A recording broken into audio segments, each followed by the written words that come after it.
Hi everyone, welcome to Show and Net Gaming News. In this video interview opportunity, we're here with Simon Waterbury, Head of Sales of Digitain, which is a supplier of iGaming software solutions to the online, mobile, and land-based gaming verticals. So, Simon, welcome. We'll start with the first questions. Could you tell me which were the major highlights of Digitain in 2020? Firstly, thank you many thanks for the opportunity for the interview. Always a pleasure to speak with you. Yeah, I mean, it's funny when you talk about 2020 and you start talking about highlights. I think it's fair to say for everyone, you know, both personally, you know, we're in lockdown again in the UK, and in business terms, it's been challenging. But I think one thing I'll say on behalf of Digitain and the industry is that we found, you know, strength through adversity through these times. I think, you know, Digitain has, as a company, shown a lot of ambition to meet the requests and demands of our partners, and that has been a major achievement for us. You know, we've got 1,700 employees that we managed to basically overnight get working from home. Again, that may not sound, you know, much of an achievement, but when you've got 1,700 people, different teams interacting on many tasks, if you look at our product roadmap, to get all those teams syncing from home has been, you know, a great achievement. You know, I lead the sales team here at Digitain, and I'm delighted to say, believe it or not, we've had a record year. We've signed over 70 deals, so that's 70 new partners that we've signed since January, and over 50 of those have been post-March, which is when I kind of call post-COVID, because that was the last time I was able to travel to Armenia. You know, as I say, in responding to our partners' demands, you know, we expanded our portfolio of product very quickly. I think, you know, when we look at virtuals, and I don't want to be controversial here. I'm not just saying, you know, virtuals for the sake of it. Virtuals were around before COVID. Were they focused on more because of COVID? Yes. What Digitain did was enable ourselves to expand our portfolio of virtual products. So, you know, in addition to the Golden Race, which is known as a market leader, we've added Kieron, Global Bet, and also Pragmatic Play of late. That's a little exclusive for you. We just agreed the terms today, so that's going to be added now. You know, we're also in the final stages and some in Armenia, which is, and also, you know, Digitain is very proud that we're in the final stages of moving our team from home working into our new office headquarters in Armenia. Very prominent building that you'll see as you come into Yerevan called Digitain. And that's not just a headquarters for Digitain itself, that's also a startup incubator program to bring, you know, there's some great technology, there's some great advancements, and there's some great people in Armenia working on some great things. And Digitain's trying to empower those young guys and women setting up their businesses. Also, I found from being in Armenia a lot, there's a large diaspora who we're actually trying to encourage to come back to Yerevan and Armenia and grow their business with us there. And my colleague Mariam is doing a great job in leading that. So yes, the final piece of the jigsaw for the year has been the new headquarters, but it's more than a new headquarters. It's actually a startup hub for the whole of Armenia. Very good, okay, thank you. As regards customer demand, in which ways did customer demand shift when the first lockdown measures were implemented across the globe? And what are operators currently demanding from Digitain? Operators are always demanding of, you know, products enhancements. We want this, we want that, etc. But I think that let's take a step back. Where were we, you know, post-COVID? What was the change? Well, obviously the big change, and it wasn't overly felt by Digitain, was retail closed. Retail closed overnight, and, you know, I've chaired some panels myself with great insights from Fabio Snide talking about realizing that digital wasn't the enemy. There's some great work being done by Fortuna that Per shared with me, and also, you know, Giovanni of Stanleybet came up with a great comment in the panel, let's get phygital, combining physical and digital. You know, those kind of things have been around. So I think, you know, there has been an increased focus on omni-channel presence. That isn't always possible. You know, in Italy, you can't have a single wallet across retail and online. But I think there has been an increase in basically ensuring that you can serve the customer, be it on online, mobile, digital, and in retail, with retail slowly opening back in the way that they need to be done.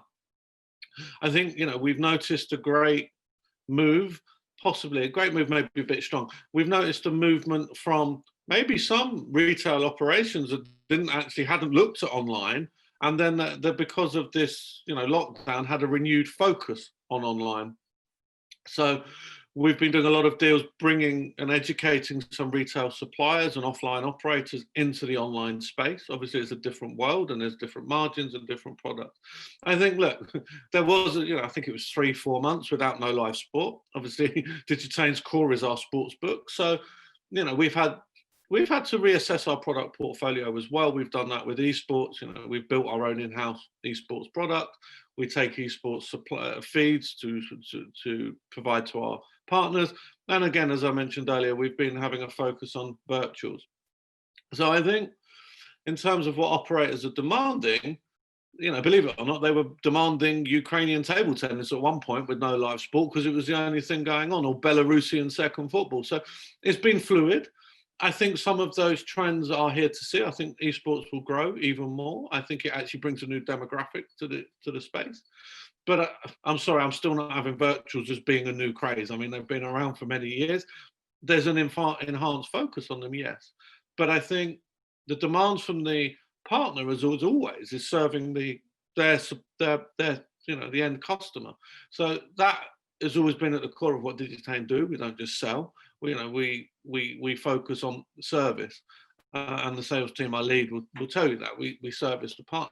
So the demands have changed in terms of service, but also, again, I don't want to keep focusing on maybe using opportunity. COVID did allow us to refocus our efforts on looking at our sports, but with no live sports, and looking at product enhancements and features that we've gone to release lately. But there's a lot more to come. Can't give it all away, but there's some more product developments, and there's a whole internal process that the product team are running, looking at our gaps and how we can move forward and create a better sports book. But COVID kind of gave us a couple of months to really focus on that with no live sport. Okay, great. So you mentioned a little bit about that, but I would like to know if customers are noticing changes in terms of the age, gender, and maybe location of their target audience. Do you believe they are noticing some changes as regards those 3 areas? Yeah, I think I always talk about a global approach. If we're talking about different regions and different demands, different regions have been affected by COVID differently. I think there's different regulatory changes happening. I mean, I was involved in the CIS the other day. You're talking about the Ukraine, Kazakhstan, many different regions having different requirements. So yes, I talk about global, which is this global view with a local approach. Have we adapted our product portfolio with this situation? Yes, as I've explained.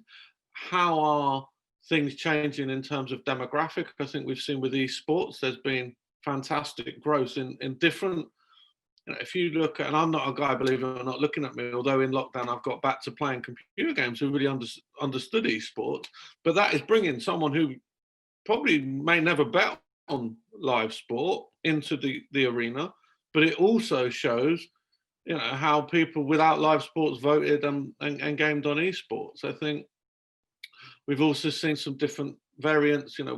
At Digitain, we have what we call our bet on games, which is we've developed fast games, which is like Rocket On, which has done really well, and Crash, and that appeals to certain markets and not other markets. But we have seen some great growth in that market. The demographic, I mean, I think the operators themselves, our customers, have seen some change. But as I always say, if you want me to dig too much into audience, into like age and male and female, that's not the analysis we carry. Obviously, we see the player ID, but I think, yeah, there's variances in geographical markets. I think we're going to see great growth in the CIS. I think Latin America is obviously something to focus on, and the US in itself as well. We can't ignore that. But it's about, and this is nothing new, and I always feel like I'm saying things that are quite obvious, but you have to have a localized product. You have to have people in in the region selling. Great. Okay, very good. So last month, Digitain signed a deal with Russian Federation licensed PINAP to supply sportbook services, and has also launched a tax engine for regulated markets. I was wondering if you've received any feedback so far on those accomplishments that you'd like to share. Yeah, I mean, obviously I can't share numbers. I'm sure everyone watching this would love to see the numbers. I mean, look, I think the pin-up deal is a pretty new deal. It's one that the team worked very hard on. I mean, you know, when we talk about regulation, Russia's regulation is quite, I don't want to use the word challenging. You know, it's not easy to get, let's say. You know, there's been some changes there, but we learned a lot supporting a partner through the process. We were delighted to launch the partner into, you know, another regulated market. And I think, you know, the signs are good, but as I said earlier, it's about service. We need to keep servicing pin-up. We need to keep making sure we excel and meet the customer's needs. You know, in terms of the tax engine, do you know what? Accountants are generally a little bit boring, and tax can be boring, but for once, I was genuinely excited about something related to tax. And that comes back into, as I've said, about, you know, the localization of products. And, you know, the tax engine was born mainly for Kenya in Africa, and the fact that the guys needed a tax system to do it all for them. So, yeah, it does all the heavy lifting for the operators, it keeps them compliant, and it allows them to focus on what they need to do, which is their business. So, yeah, it's been, as I think you can get from this interview, it's been a great year for Digitain.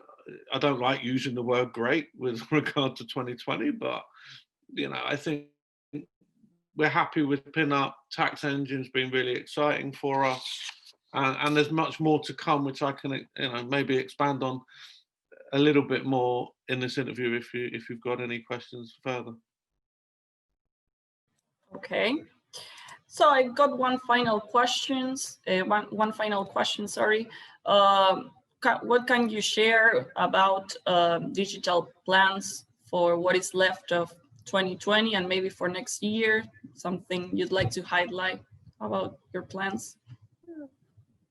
Thank you. That's a great open for me to go and give a really clear sales pitch, but I'm not going to do that. What I'm going to say is, you know, we've got something that we're really excited to launch in our own live dealer product towards the end of this year. I saw the product today. It's very exciting. It's developed in our state-of-the-art studio. And I believe it all, you know, it's going into a competitive market, but I think we found a niche, and I think it will do well. You know, I think the other exciting area that I'm directly involved is working with my colleague Susanna to open up the regional office structure. It has been a challenge to accelerate that through 2020 with COVID, but I think we're there, and I know that hopefully today we're making an offer to one of the regional directors. So I think that shows actually the ambition of Digitain, which is, you know, driven by our owner and founder. So regional offices are happening towards the end of 2020, Africa and Asia first, then with LATAM and Europe probably towards the middle of next year. There's a focus on product, as I said to you. Product is king. Sportsbook is our champion. It is our core. We've got lots of exciting things coming there, AI driven. We've also seen changes with the live sport with no crowd. I'm not going to give all of that away, as I'm sure you can understand. And obviously, you know, in our business council meeting today, although we're starting to move the team into the office, you know, it's confirmed to me that we will be in our new office in Yerevan as of January. So that's a very exciting piece of work coming to culmination. So I think if you look at where we're going in 2021, it's to build on the ambition. It's to continue to service our partners, focus on product, and look at a global product with a local specificity. So I hope that answers your question. Obviously, if there's anything you want to probe a little bit further, if I can answer it, I'm more than happy to. Okay, no, I mean, that's okay for me. Is there something maybe that you'd like to add that maybe I didn't ask? No, I think you grilled me well enough, all covered. I think, you know, I think, as I say, what I would say about the year is we've found strength through adversity, we've shown flexibility, and what has actually encouraged me as an industry is on LinkedIn, unfortunately, you do see people losing their jobs, being made redundant, but I think it started with around ICE with the All in Diversities campaign about pass it along or play it along. Forgive me, I can't remember the exact word, but I think actually even on a human level, you're seeing the industry come together, and that's important. Okay, very good. Great. Thank you very much for joining us, and I hope we'll get together any other time.